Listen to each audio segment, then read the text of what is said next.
दिल्ली में corona virus के बढ़ते मामलों को लेकर अब आरोप प्रत्यारोप का दौर शुरू हो गया है। सुबह स्टेट डिजास्टर मैनेजमेंट अथॉरिटी के साथ हुई बैठक से निकलने के बाद सिसोदिया ने कहा, मीटिंग में चर्चा हुई है कि 12-13 दिनों में कोरोना मामले दुगने हो रहे। इस हिसाब से 31 जुलाई तक दिल्ली में 5.5 लाख केस हो जाएंगे।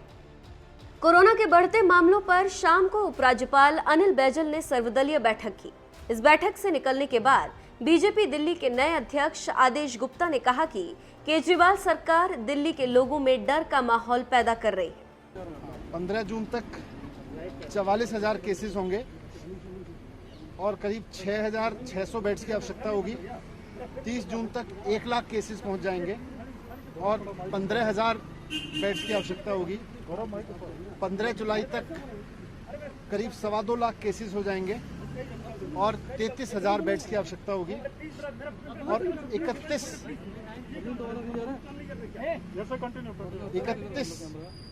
जुलाई तक करीब 5.5 लाख केस पहुंच जाएंगे दिल्ली में और उसके लिए करीब 80,000 बेड्स की आवश्यकता होगी।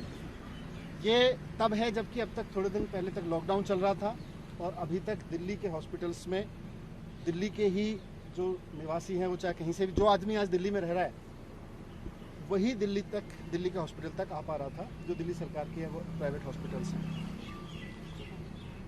इसीलिए दिल्ली की कैबिनेट ने निर्णय लिया था कि अभी कुछ समय तक, जब तक कोविड की परेशानी है, आगे आने वाले समय में जब 15,000 बेड्स की आवश्यकता होगी, 33,000 बेड्स की आवश्यकता होगी, 80,000 बेड्स की आवश्यकता होगी जुलाई के एंड तक, तो इनको दिल्ली के जो आज लोग दिल्ली में रह रहे हैं उनके लिए ही मैनेज करके रिजर्व रख।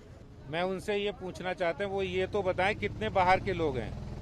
आप ये बताइए, दिल्ली में जितने केसेस हैं, जितने पड़ोसी राज्य हैं दिल्ली के, चाहे उत्तर प्रदेश हो, राजस्थान हो, हरियाणा हो, हिमाचल हो या पंजाब हो, कुल मिलाकर जितने केस हैं उससे ज़्यादा दिल्ली में है।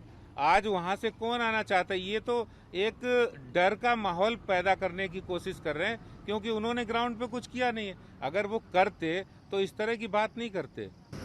सर, आपको लगता है कम्युनिटी ट्रांसमिशन के ऊपर क्या कहना है? हो चुका है दिल्ली में जिस तरह फैल रही है, क्या नहीं हुआ अभी तक?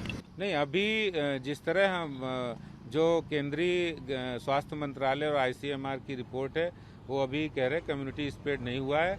और मुझे लगता है कि अगर हम लोग सावधानी से काम करेंगे और हकीकत में कि अगर उनको इलाज मिलेगा, समय पे टेस्टिंग हो जाएगी, तो हम इस समस्या से बाहर निकल सकते हैं। गौरतलब है कि दिल्ली में कोरोना के कुल संक्रमित मरीजों की संख्या फिलहाल 29,943 है। इनमें से 11,357 मरीज ठीक हो चुके हैं। 874 लोगों की मौत हो चुकी है। कुल संक्रमित मरीजों में से करीब 2.91% मरीजों की मौत हुई है और करीब 37.92% मरीज ठीक होकर अपने घरों को लौटे।